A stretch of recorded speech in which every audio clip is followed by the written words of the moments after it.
मैं अपनी बात एक कहानी के माध्यम से कहने का प्रयास करता हूँ। अकबर और बीरबल, इनकी कहानी हमेशा चलती है, प्रसिद्ध है अकबर और बीरबल की। तो अकबर और बीरबल एक बार अपने राजमहल से घूमने निकले। तो कभी नगर की ओर जाते थे, कभी जंगल की तरफ।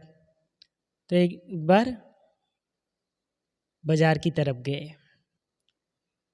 देखे मुआयना के लिए।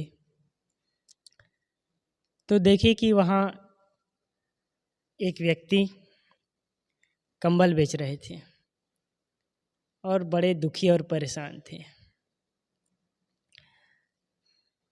राजा ने बीरबल को कहा कि देखो उस इंसान को, वह क्यों दुखी और परेशान लग रहा है, जाकर पता करो।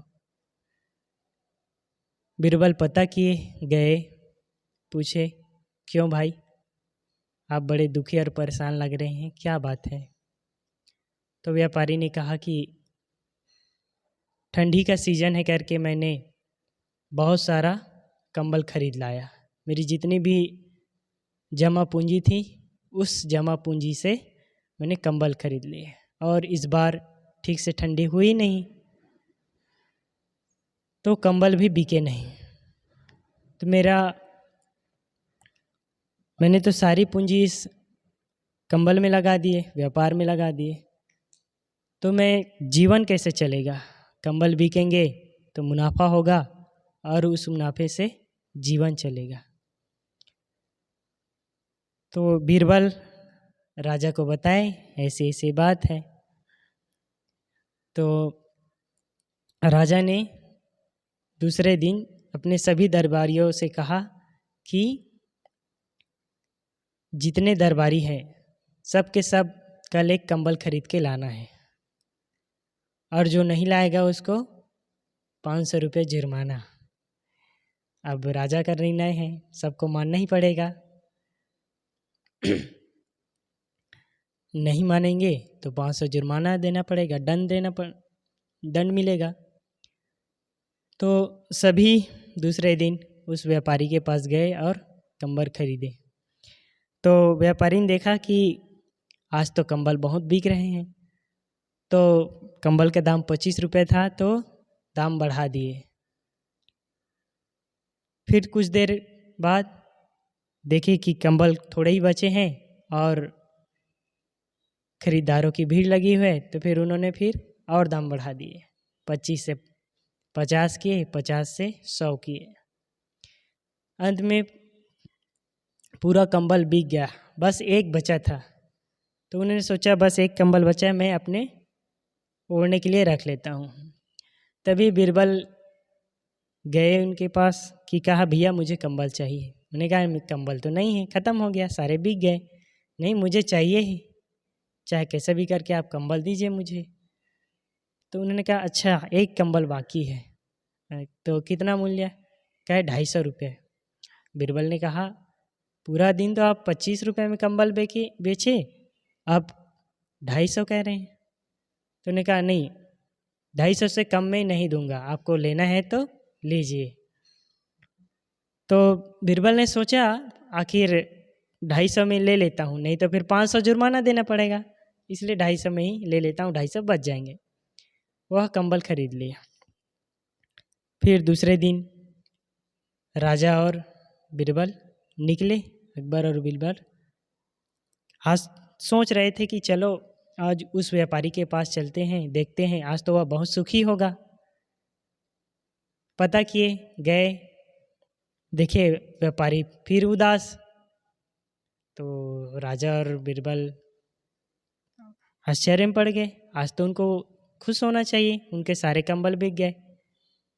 तो पता किए क्या मामला है आखिर, गए पूछे क्यों भाई, आज तो आपको खुश होना चाहिए, आपके सारे कंबल बिक गए।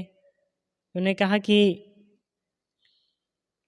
मुझे और अधिक मुनाफा हो सकता था, लेकिन मैंने सारे कंबल सस्ते में बेच दिए और लाखों कमा सकता था, तो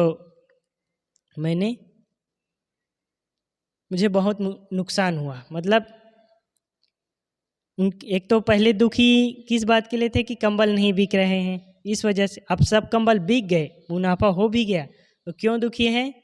अगर मैं कंबल का रेट बढ़ा दिया होता तो और मुनाफा कमा लिया होता। तो कहने का मतलब ये है कि इंसान सुख में भी दुख ढूंढ लेता है।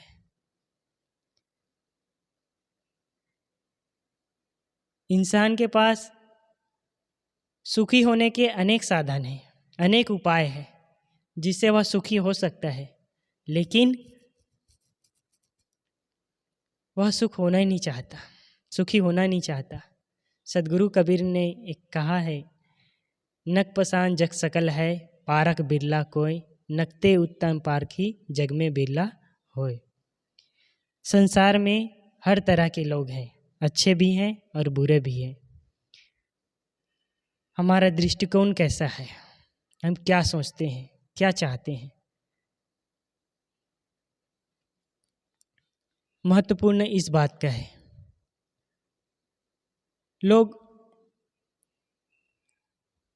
लोगों की नज़र कहाँ होती है? सदैव बुराइयों पर। इंसान के अंदर इतनी सारी अच्छाइयाँ होती है, वह अच्छाइयाँ देख ही नहीं पाते और घूम फिर कर कहाँ चले जाते हैं? उनकी बुराइयों पर। तो संसार में सर्वत्र अच्छाइयाँ भी हैं और बुराइयाँ भी है। तो हमें क्या ढूंढना है? अच्छाई ढूंढनी है, गुण देखना है। गुरुदेव जी कहा करते हैं कि अगर कोई व्यक्ति बुरे से भी बुरा है, शराब पीता है, बीड़ी पीता है, गलत काम करते हैं, लेकिन ऐसा नहीं है कि उनका पूरा व्यक्तित्व ही खराब हो। उनके अंदर कोई ना कोई अच्छाइयाँ जरूर होगी। हमें क्या करना है? दुख में से सुख निकाल लेना है। जीवन बहुत अनमोल है और यह बात हम सुनकर पढ़कर सभी जानते हैं। यह एक अनमोल होने की भूमिका पर है, इसे हमें बनाना पड़ेगा। जैसे आप सभी जानते हैं कि सूरत डायमंड सिटी है और यहाँ हीरे के काम बहुत बड़े तादाद में होता है। बड़ी बड़ी फैक्ट्रियाँ हैं, हज़ारों लोग यहाँ काम करते हैं।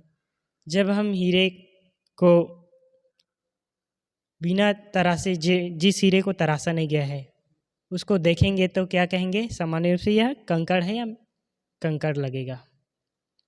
जब उस हीरे की सफाई हो जाती, उस हीरे को तरासा जाता है, तब उसमें चमक आ जाती है। 50,000 का हीरा 5 लाख का हो जाता है। इसी तरह हमारे मन में कचड़े आते हैं, हमारे अंदर की जो दोष, दुर्गुण और बुराई है, इसकी निरंतर हम सफाई करते जाएं, तो एक दिन हमारा मन निर्मल हो जाएगा, हमारा जीवन पवित्र हो जाएगा, हमारे जीवन में सुख शांति से भर जाएगा। कभी बैठे एकांत में देखें अपने मन को कि मैं कैसे महसूस करता हूँ। क्या मैं सुख और शांति का अनुभव करता हूँ या मैं दुख का अनुभव करता हूँ? क्या आज मैं अच्छा महसूस कर रहा हूँ? क्या मैं जिस परिवार में हूँ वहाँ सब सुखी हैं? जहाँ जिस वातावरण में मैं रहता हूँ वहाँ अच्छे से रह पाता हूँ? मेरा जीवन कैसा है? विचार करें, यह जीवन जो मिला है मुझे कैसे जीना है, मैं क्या चाहता हूँ। एक राजा थे, वह विदेश गए थे धन कमाने के लिए। तो राजा ने सोचा कि अब मैं वापस जाने का समय आ गया है मेरा। तो उन्हें उस समय तो मोबाइल का ज़माना नहीं था, तो उन्होंने पत्र लिखा अपनी सभी रानियों को, जिनको जिनको जो जो चाहिए वह बता दे। तो सभी रानियाँ अपनी अपनी डिमांड कि किसी को चूड़ी चाहिए, किसी को कंगन चाहिए, किसी को हार चाहिए, किसी को मिठाइयाँ चाहिए, सब ने लिखकर राजा के पास भेज दिए। जब राजा वहाँ से आने वाले थे तो जिनको जिनको जो जो चाहिए सब खरीद लिए। जब राजा वापस आए तो सभी रानियों के रूम में पर्ची के अनुसार देखे, किसी को चूड़ी चाहिए, किसी को साड़ी चाहिए, किसी को हार, सबके पास जिनको जो जो चाहिए उनके रूम में भेज दिए और अपना चले गए छोटी रानी के पास। तो कुछ दिन बीता, 1 आध महीने, फिर सभी रानियां आपस में चर्चा करने लगी कि राजा हम लोग के कमरे में आते नहीं हैं। फिर मीटिंग हुई, राजा ने सबको पास में बुलाया कि अपनी अपनी पर्ची निकालो भाई, क्या क्या चाहते थे आप। तो सबने निकाला पर्ची, किसी को चूड़ी, किसी को कंगन, किसी को हार, किसी को मिठाइयाँ। तो और छोटी रानी की पर्ची देखे तो छोटी रानी की पर्ची में कहा था मुझे कुछ नहीं चाहिए, मुझे आपका साथ और आप चाहिए। तो राजा ने कहा कि भाई आप लोग को जो जो चाहिए सबको मैंने दिया, और छोटी रानी को क्या चाहिए था, मेरा साथ चाहिए था, मैं चाहिए था, तो मैं उन्हीं के साथ तो रहूँगा ना भाई। इसीलिए कहने का तात्पर्य है कि हम जीवन से क्या चाहते हैं, जो हम चाहते हैं वही तो हमें मिलेगा। तो हमारी चाहत क्या होना चाहिए, सुख पाने की, शांति पाने की, लेकिन उस पर हम काम ही नहीं करते हैं। 2 तरह के लोग होते हैं, एक जिनका जीवन बस जी रहे हैं, न तो आगे विकास कर पाते हैं जीवन में और न ही बस कहिए वो जी रहे हैं। और एक होता है आगे बढ़ना जीवन में, जैसे कहते ना पनपना फलना फूलना। जैसे एक कोई पेड़ है, वह फल देता है, और कोई दूसरा पेड़ है जो न तो फल देता है न फूलता है, तो आप क्या कहेंगे, इसका कोई मतलब नहीं। वैसे ही जैसे हमें जो जीवन मिला हुआ है, कोई इंसान है शादी किए, बच्चे पैदा किए और बस जीवन खत्म, उतने में ही सीमित हो गए। एक इंसान शादी किए, बच्चे पैदा किए और उन सबसे ऊपर उठकर अपने जीवन में आध्यात्मिक विकास किए, आगे बढ़े, सुख से जिए, अच्छा जीवन जिए, पवित्र जीवन जिए। हमें जो जीवन मिला हुआ है हम वहीं तक ना रहे, उससे ऊपर उठे, जीवन में आनंद ले, जीवन जो मिला हुआ है उसको अच्छे से जिए। तो जो आज हमें समय मिला हुआ है उस समय का हम लाभ ले। जन्म और मृत्यु जीवन के 2 पड़ाव है, और जन्म और मृत्यु के बीच में जो जीवन है, इस जीवन को कैसे जीना है यह हमारे हाथ में है। तो न तो जन्मना हमारे हाथ में है और न मृत्यु हमारे हाथ में है। तो हमारे हाथ में क्या है, जो इस बीच में जो जीवन है, जो थोड़ा सा समय मिला हुआ है, इसको सुख से जिए, अच्छे से जिए, यही जीवन जीने की सार्थकता होगी। तो ज़्यादा ना कहते हुए मैं अपनी वाणी को विराम देता हूँ। बोलिए सद्गुरु देव की जय।